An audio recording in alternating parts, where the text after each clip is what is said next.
Hello.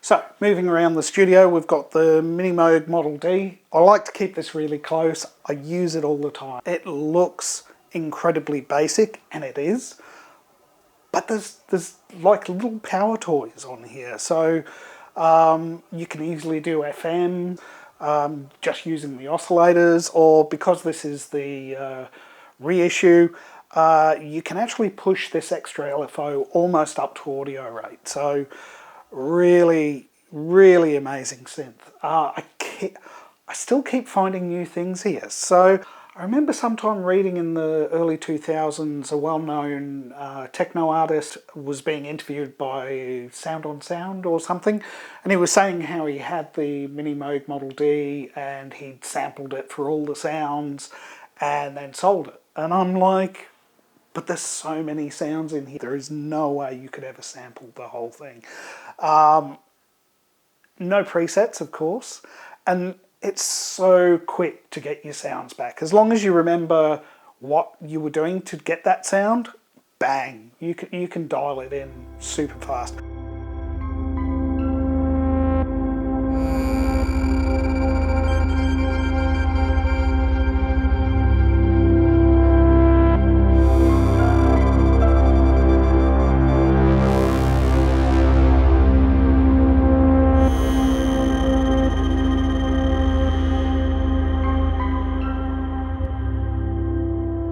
Oi, oi, oi, oi, oi, oi, oi, oi. Oh.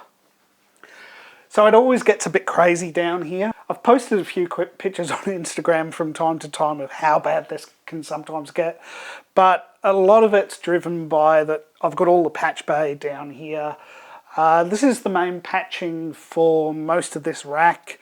I'll explain it as we go through. So right at the bottom here, I've got the mic inputs for the big console. I've got some adapters in there. These adapters are terrible.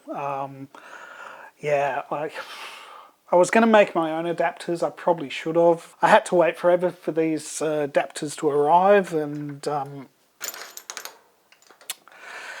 while they look good, they're made of like really solid metal.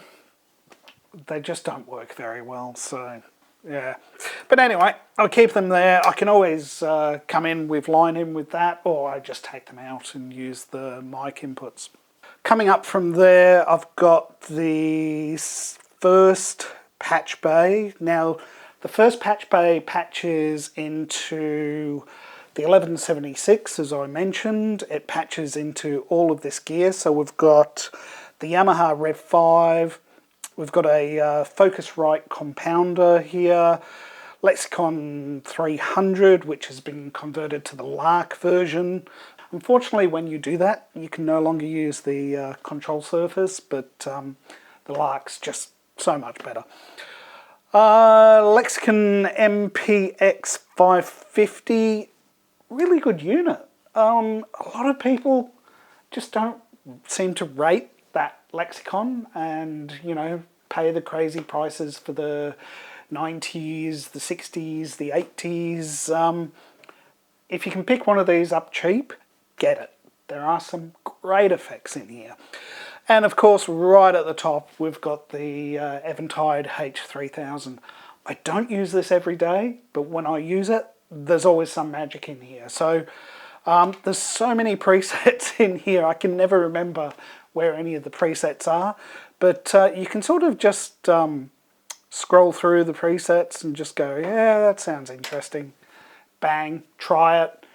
If it works, it works. If it doesn't, you just move on to the next preset. Crystallizer, of course, but yeah, just a world of sound, and you know, everything's very tweakable in here. Yeah, unfortunately, the prices are going crazy on these now. I picked this one up. I picked this one up about 5 years ago, and prices were expensive, but nowhere near what they are now. Yeah, unfortunately, you know, another iconic piece of studio equipment, so a lot of people want them. So it's hard to get this in shot. All the synths are directly behind the camera. Let's go through. So as you can see, I've got a lot of things that I use occasionally on the top of the console here. This is a problem at the moment. So you can see here I've started trying to repair the meter bridge. I'm still, well into this project. This is really problematic. So the big problem I've got with the meter bridge is there are a lot of little micro fractures on the boards. I'll grab one, hold on. So the meter bridge is a lot of these modules. These modules have a lot of soldering on the back, a lot of soldered connections underneath. I don't know if you can see that very well.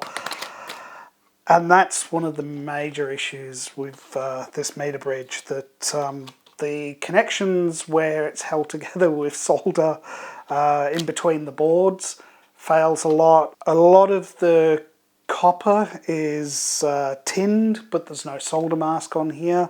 Because there's no solder mask on here, over the years with a bit of flexing and moving around and all the rest of it, heat expanding and contracting stuff, a lot of traces have very little micro fractures in them. So I'm having to go through really super slowly, test every one of these traces, try and locate where the issues are and replace those. This is a really long, boring project and very frustrating to work on, but it'll be worth it when it's done. So I've got the SP404.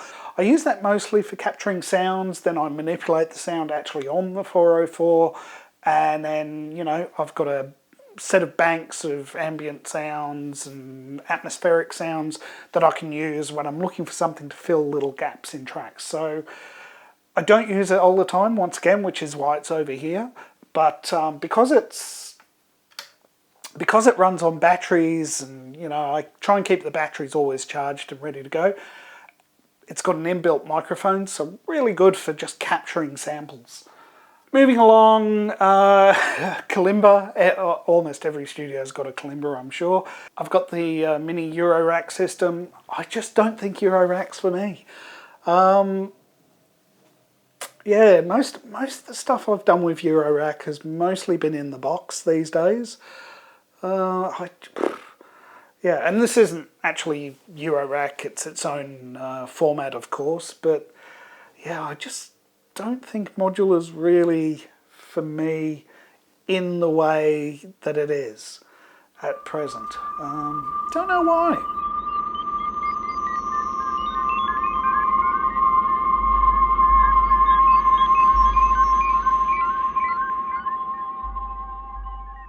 I've got far too many 303 boxes, so I've got the Roland Boutique, I've got the Behringer, I've got the TB3, the original Novation Circuit, we've got the Rolly Seaboard. I really wanted to get the bigger Seaboard Grand, but then I started hearing about a few issues with it. Then they just stopped making them. Now, so as I record this video, Rolly's saying they're going back to that technology, they've updated it, and there should be new Seaboard type instruments. I'm a bit nervous at this point that, they had the technology, they took the technology away, they're bringing it back. How long will it stay around? So, yeah, it'll take a while to win me back. And it's a shame because it really opens up such expressivity. It opens up such expressiveness with the sounds. It really was fantastic, and it still works.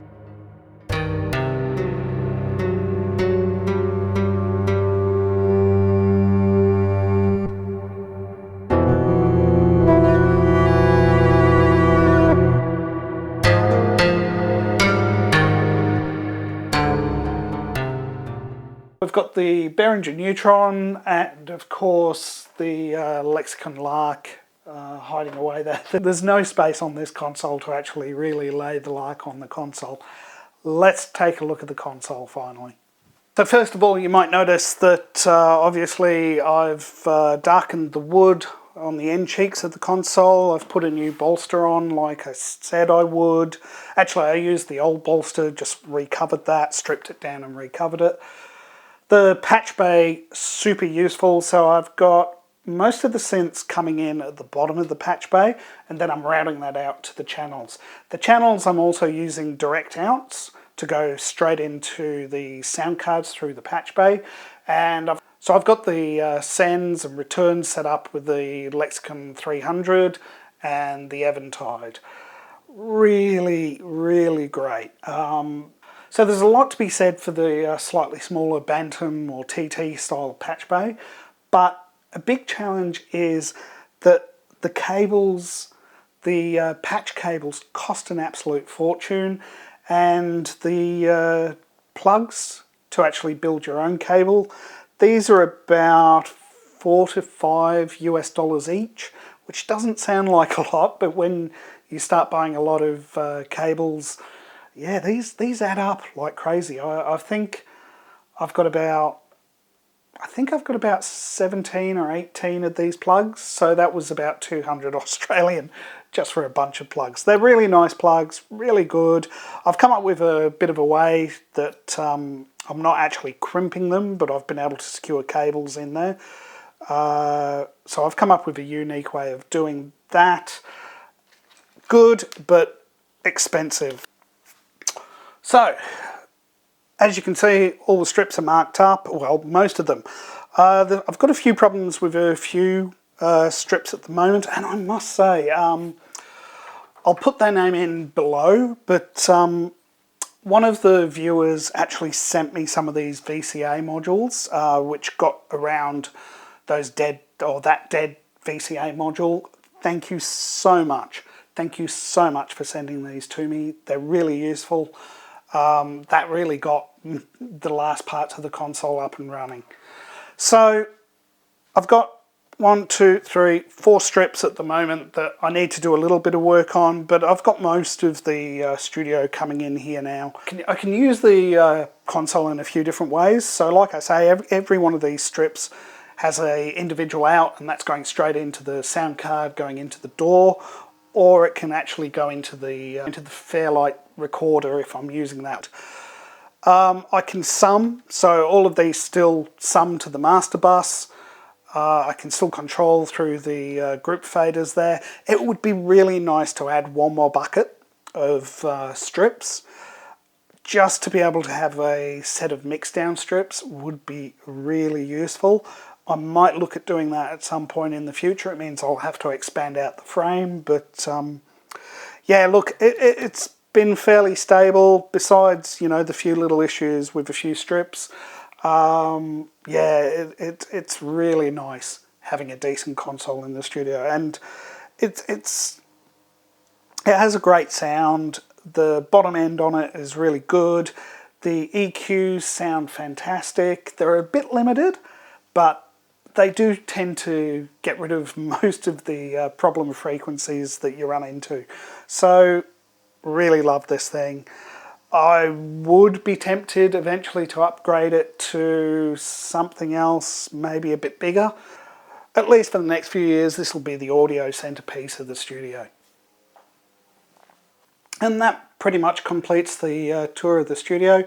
I hope you enjoyed it. If you saw anything that I haven't done a demo on, or you would like me to do more demos on, leave me a comment down below and I'll do my best to do something in the coming weeks.